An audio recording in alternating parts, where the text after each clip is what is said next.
Well, hello and welcome to my channel. I'm John, and today I'm gonna do a bit of a different video. First of all, I try a different camera angle, and I hope that'll be a little bit better. Perhaps I'll do that in the future, I don't know.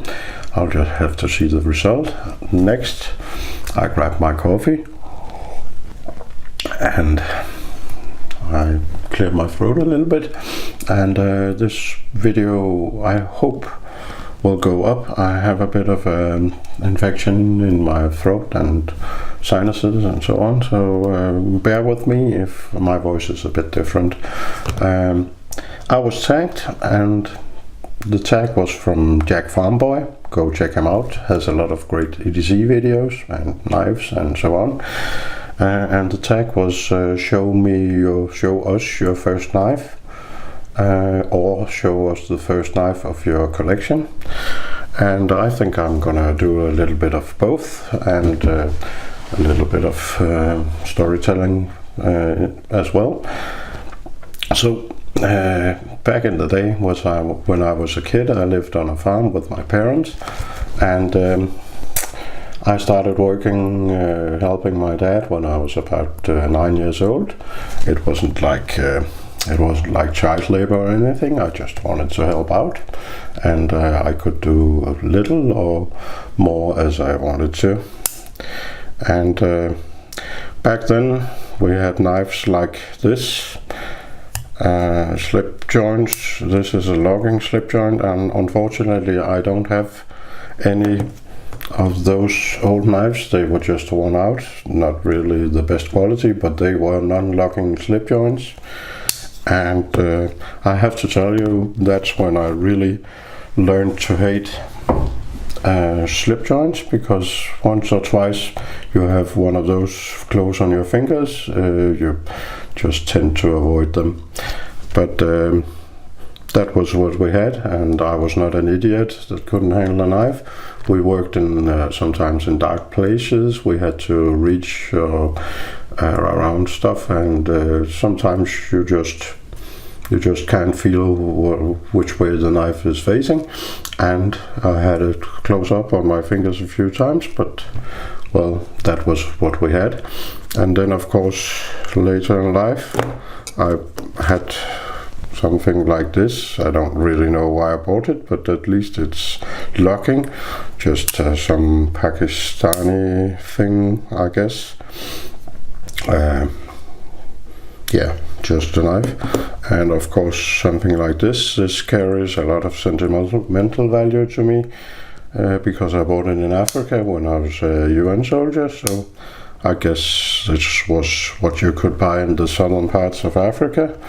And yeah, it's a great knife, very sturdy, but not much else to say about it. But it's just an old-fashioned knife, and I got a just like this, a stiletto sort of knife, inspired by some switchblades that was around in those days. But switchblades has always been banned in Denmark, so this is a locking folder as well.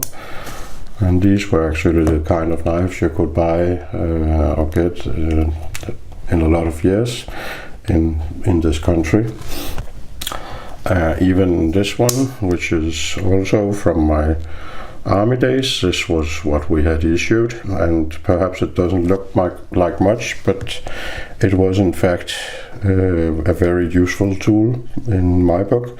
Not very murdery, but very useful, and I quite liked it. One of the best purchases that the Danish army did at that time, I thought. But really none of these started the collecting bug.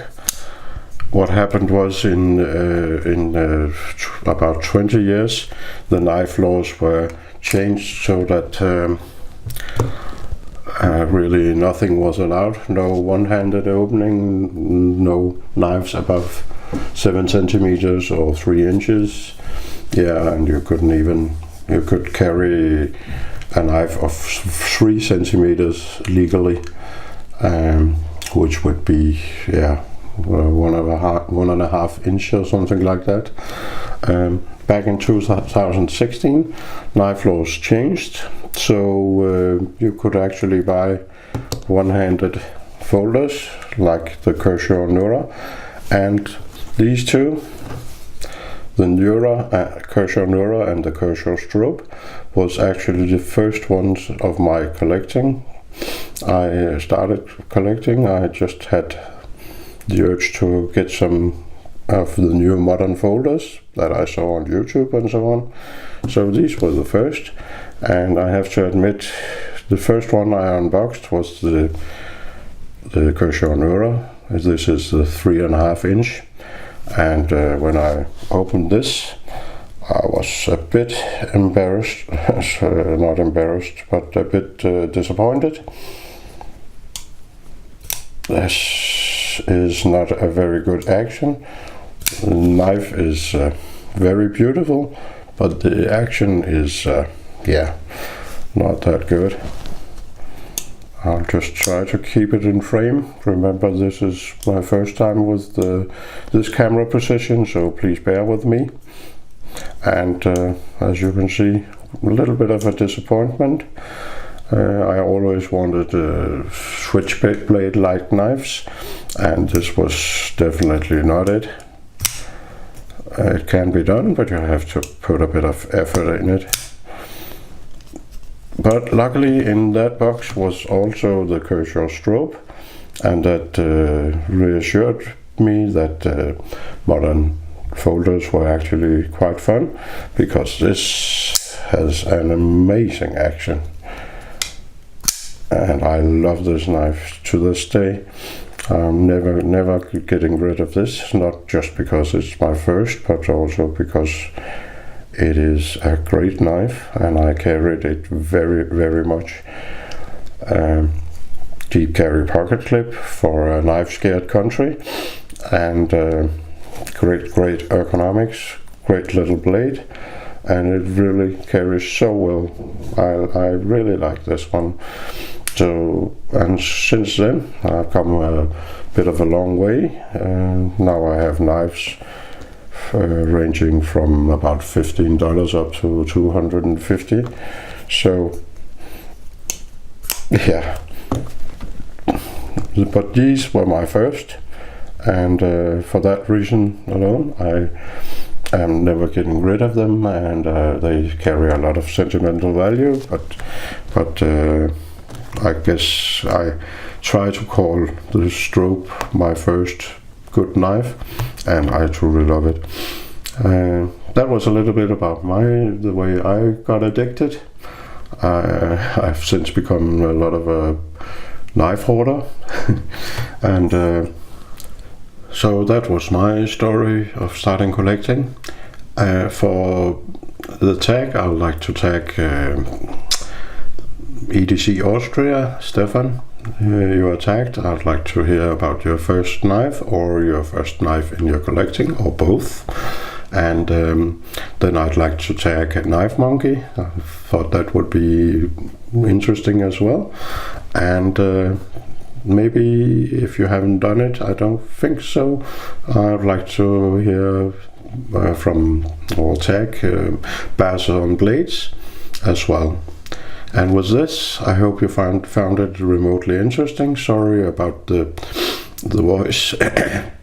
Have a great day. Bye bye.